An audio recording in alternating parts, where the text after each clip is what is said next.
नमस्कार। आज हम बात करेंगे अलौकिक शक्तियों की। अलौकिक शक्तियां जिनको हम ईश्वर की शक्ति भी बोलते हैं, रिद्धि सिद्धि भी बोलते हैं, दिव्य शक्तियां या डिवाइन पावर्स भी बोलते हैं।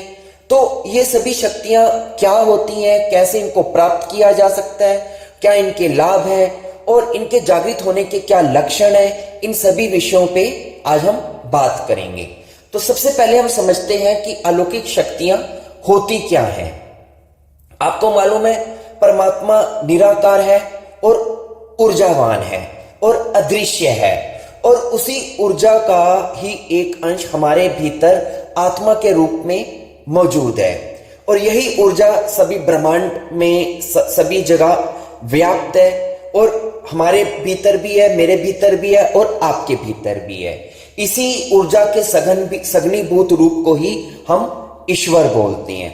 अब ये ऊर्जा जो आपके अंदर भी है, मेरे अंदर भी है, सर्वत्र व्याप्त भी है, यह ऊर्जा हमारे अंदर जितनी बढ़ेगी, जितनी विकसित होगी, उतना हमारे अंदर ये लौकिक या अलौकिक जो शक्तियां हैं वो बढ़नी शुरू हो जाती हैं।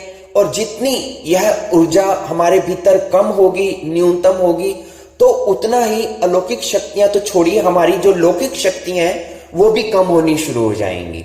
तो इस ऊर्जा के ही सघनीभूत होने पर या न्यूनतम मात्रा में आने पर हमारे अंदर शक्तियां बढ़नी या घटनी शुरू हो जाती हैं।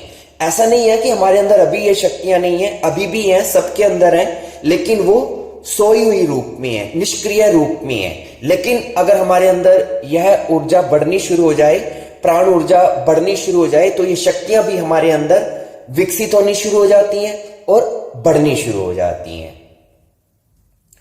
अब आपको यहां पर यह भी समझना है कि शक्ति का मतलब यह नहीं है कि जब हमारे पास ये शक्तियां आएंगी तो हमारे हाथ में कोई ब्रह्मास्त्र आ जाएगा या हमारी आंखों से लेजर बीम के रूप में लाल रंग की लाइट सामने जाएगी और सामने शत्रु को परास्त कर देगी। ऐसी कोई शक्तियां नहीं होती हैं। शक्ति का मतलब इतना ही है कि हमारी जो प्राण ऊर्जा है वह सघनीभूत होनी शुरू हो जाएगी, डेवलप होनी शुरू हो जाएगी। तो जब हमारी प्राण ऊर्जा विकसित होगी तो उसी प्राण ऊर्जा की विकसित होने से ही हमारे जो सूक्ष्म शरीर में जो 7 चक्र हैं वो भी विकसित होने शुरू हो जाएंगे, सक्रिय होने शुरू हो जाएंगे। अगर सो रहे हैं तो जागने शुरू हो जाएंगे।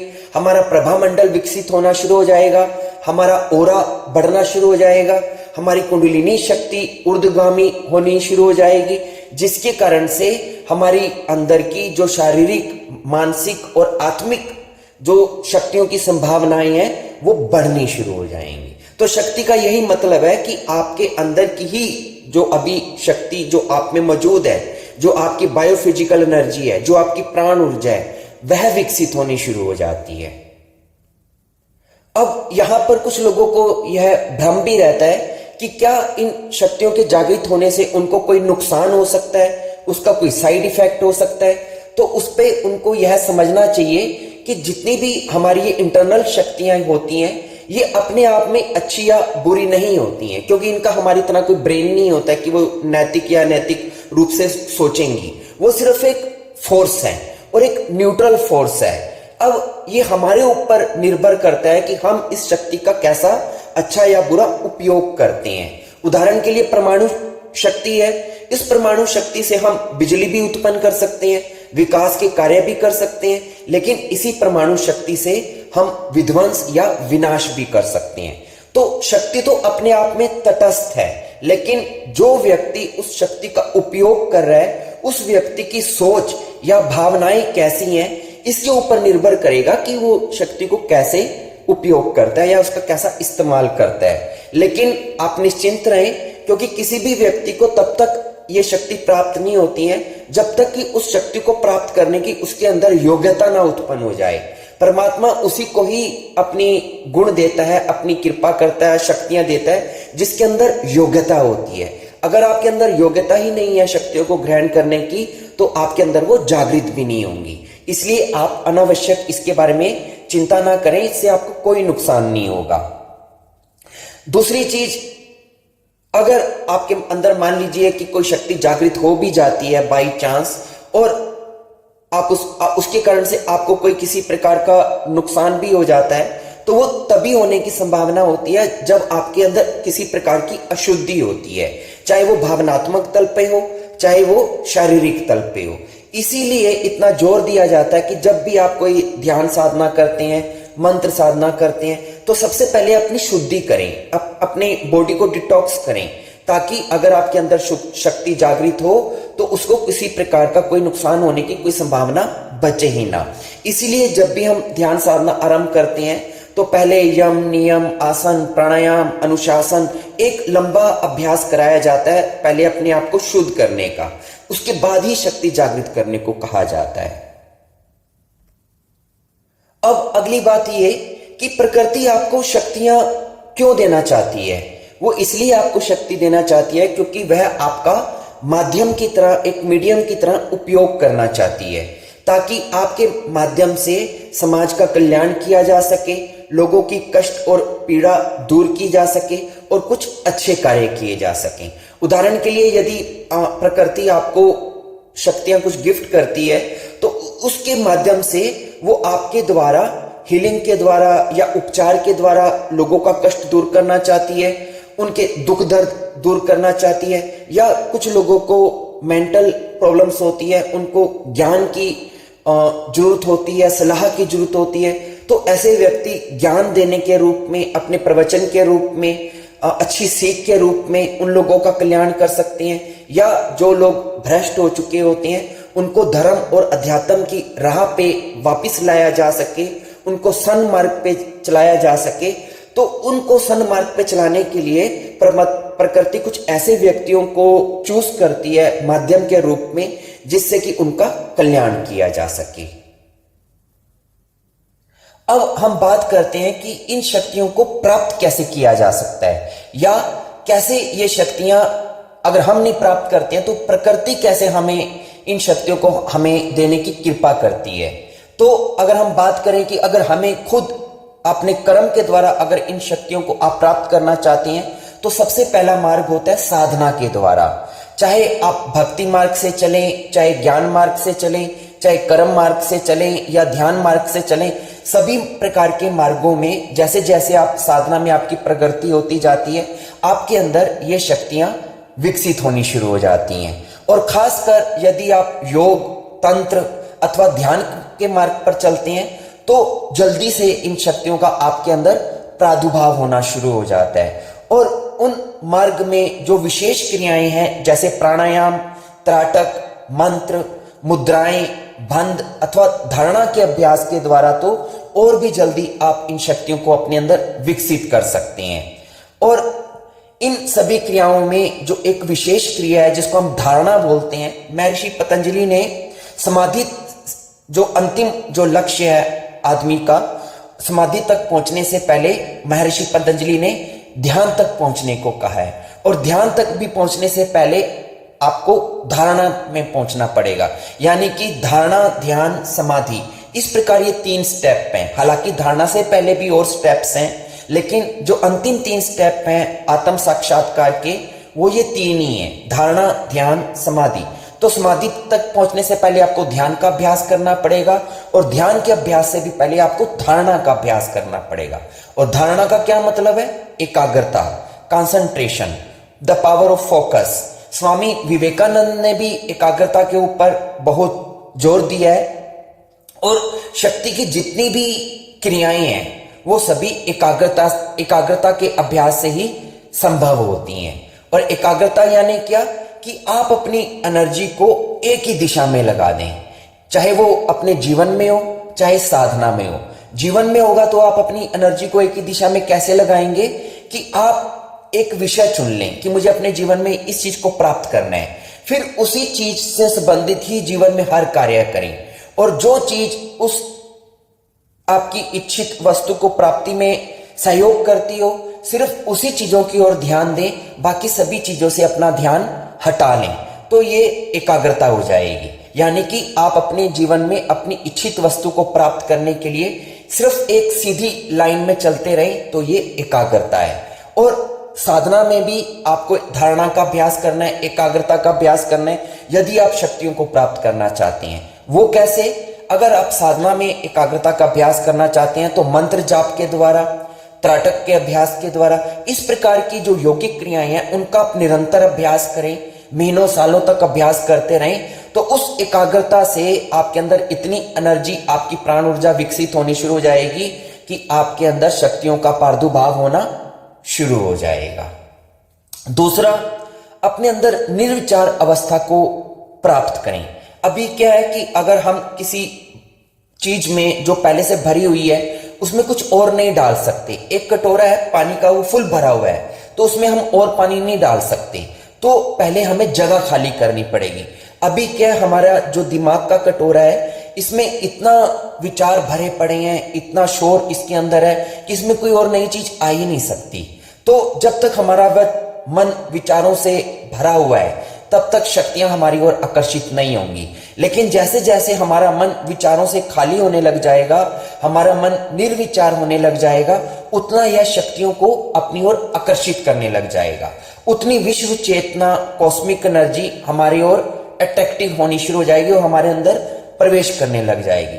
तो अपने ध्यान के द्वारा, एकाग्रता के द्वारा निर्विचार अवस्था का प्रयोग करें, थॉटलेसनेस की स्टेज को डेवलप करें, जिससे कि कॉस्मिक एनर्जी आपके अंदर डेवलप होनी शुरू हो और आपके अंदर शक्तियों का प्रादुर्भाव होना शुरू हो जाए। इसके अलावा ध्यान का अभ्यास करें, सिंपल मेडिटेशन की प्रैक्टिस करें, क्योंकि जैसे ही आप मेडिटेशन की प्रैक्टिस करेंगे आपके अंदर दिव्य गुण विकसित होने लगेंगे, आप शांत होने लगेंगे, धैर्य आपके अंदर आने लग जाएगा, आप स्थिरता आपके अंदर आने लग जाएगी, आप प्रेमपूर्ण होना शुरू हो जाएंगे। ये सारे वो गुण हैं जो चाहिए होते हैं शक्तियों को आकर्षित करने के लिए। तो जितना आपके अंदर ये गुण आएंगे उतना आप शक्तियों को आकर्षित करेंगे। तो ध्यान का अभ्यास करें। अगली बात, समर्पण, सरेंडर। क्यों आपको अगर इन शक्तियों को अपनी ओर आकर्षित करना है तो आपको अपने अंदर से अहंकार की भावना को त्यागना होगा। ये सोच छोड़नी पड़ेगी कि मैं करने वाला हूं, अपने अंदर से कर्ता भाव को निकालना पड़ेगा। क्योंकि जब तक हम अपने मन के अनुसार चलते हैं, अपनी योग्यता और बुद्धि पर मान करते हैं और अपनी नीतियों और प्लानिंग पर ही बहुत ज्यादा भरोसा करते हैं और अपने अहंकार को ही श्रेष्ठ मानते हैं, तो हम परमात्मा के साथ अपना संबंध नहीं जोड़ सकते। परमात्मा के साथ हमारा संबंध तभी जुड़ता है जब हम अपनी कर्ता की भावना को त्याग कर कि मैं करने वाला हूं, उसको छोड़कर अपने आप को परमात्मा को समर्पित कर देते हैं और ये भावना रखते हैं कि मैं करता नहीं हूं, मैं डोर नहीं हूं, मैं तो सिर्फ एक कठपुतली हूं और मेरी जो डोर है वो परमात्मा के हाथ में है। जैसा परमात्मा मुझे चलाता है मैं वैसा चलता हूं, मेरी खुद की कोई इच्छा नहीं है, जो परमात्मा की इच्छा होती है वही मैं करता हूं, जो वो करवाता है वैसा मैं करता हूं, उसकी मर्जी के अनुसार मैं चलता हूं। तो जब आपके अंदर इस प्रकार का एटीट्यूड आ जाएगा, ऐसी सोच आ जाएगी, समर्पण की ऐसी भावना आ जाएगी, तो क्या होगा, आपकी अहंकार की भावना खत्म होनी शुरू हो जाएगी। और शक्तियों को आकर्षित करने के लिए, अपने अंदर शक्तियों को जागृत करने के लिए सबसे पहली चीज यही है कि आप अहंकार रहित हो, निरंकार हो और समर्पण की भावना से जब आप समर्पित हो जाएंगे परमात्मा के चरणों में, तो आपके अंदर अहंकार खत्म होना शुरू हो जाएगा और शक्तियों का प्रादुर्भाव होना शुरू हो जाएगा। उसके बाद कोई एक इच्छित वस्तु जिसे आप जीवन में चाहते हैं उस पर ध्यान देना शुरू करें। क्यों? क्योंकि हम जिस भी चीज पर ध्यान देंगे जीवन में वही चीज हमारे बढ़ने लग जाती है। अगर आप दुख पर ध्यान देंगे तो आपके जीवन में दुख बढ़ना शुरू हो जाएगा, अगर आप सुख पर ध्यान देंगे तो आपके जीवन में सुख बढ़ना शुरू हो जाएगा।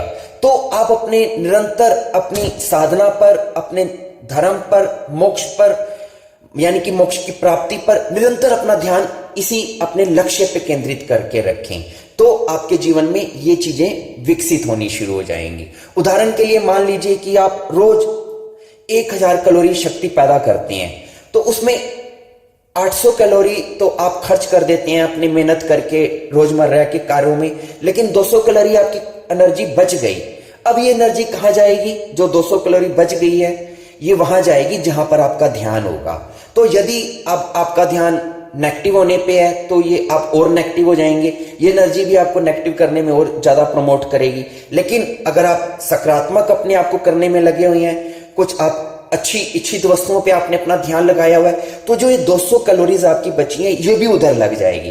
तो आपके अंदर से जब आप अपनी इच्छित वस्तु पे निरंतर अपना ध्यान देते रहेंगे तो ये आपके अंदर की सोई शक्तियों को जागृत करने में आपकी हेल्प करेगी। खैर, अब हम बात करते हैं कि मान लीजिए कि आपने इन चीजों के द्वारा अपने अंदर शक्तियों को जागृत कर लिया है या आपको लगता है कि आप साधना कर रहे हैं, लेकिन आपको कैसे पता चले, क्या ऐसे लक्षण है जिससे कि आपको पता चले कि आपके अंदर जो अलौकिक शक्तियां हैं वो विकसित होनी शुरू हो गई हैं या आपके आसपास अलौकिक शक्तियां जो धारण करने वाली जो एंटिटीज हैं, जो आत्माएं हैं, उनका वास होना शुरू हो गया है। तो सबसे पहले जब आपके अंदर ये शक्तियां विकसित होनी शुरू होंगी, आपका क्या लक्षण आएगा, जो मैं अपने अनुभव से आपको बता रहा हूं कि आपके सारे काम अपने आप होने लग जाएंगे।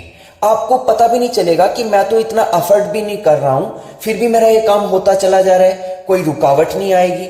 यानी कि जैसे एक फिल्म चलती है सामने, एक के बाद दूसरी, दूसरी के बाद तीसरी घटना जुड़ती चली जाती है, ऐसे ही आपके जीवन में भी सारे जो कार्य हैं एक फिल्म की तरह होने शुरू हो जाएंगे और बहुत सुंदरता के साथ सारी चीजें घटित होनी शुरू हो जाएंगी बिना आपके एफर्ट के।